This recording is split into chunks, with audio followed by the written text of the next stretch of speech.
અંકલેશ્વરના વાદર ગામ પાસે ડમ્પર ચાલકે બાઇક ચાલકને અડફેટે લેતા સ્થળ પર જ મોત નીપજ્યું હતું. મુલતથી બાઇક લઈ ઈસમ શેખપુર ગામ પોતાના ઘરે જઈ રહ્યો હતો. અવાદર ગામ નજીક નાયરા પેટ્રોલ પંપ પાસે પૂરપાટ આવતા ડમ્પર ચાલકે અડફેટે લીધા હતા. અંકલેશ્વર રૂરલ પોલીસ મથકે ફરિયાદ નોંધાતા પોલીસે તપાસ શરૂ કરી હતી.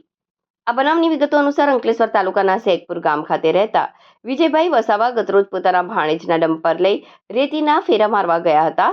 ત્યાંથી પરત તેઓ સાંજે મુલત ગામ ખાતેથી પોતાના ઘરે શેખપુર જવા માટે બાઇક લઈ નીકળ્યા હતા. તેઓ અવાદર ગામ નજીક આવેલા નાયરા પેટ્રોલ પંપ નજીકથી પસાર થઈ રહ્યા હતા. તે દરમિયાન અચાનક પૂરપાટ આવી રહેલા ડમ્પર ચાલકે તેમની બાઇકને જોરદાર ટક્કર મારતા તેઓ બાઇક સાથે રોડ પર પટકાયા હતા, જ્યાં તેમને માથાના ભાગે ગંભીર ઈજા પહોંચતા સ્થળ પર જ મોત નીપજ્યું હતું.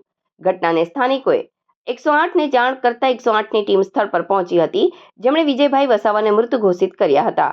આ ઘટના અને મૃતકના ભાણેજ મોન્ટુ વસાવાને થતા તેઓ સ્થળ પર દોડી આવ્યા. આ અંગે રૂરલ પોલીસ મથકે ફરિયાદ નોંધાવતા પોલીસે ડમ્પર ચાલક વિરુદ્ધ ગુનો નોંધી વધુ તપાસ આરંભી હતી.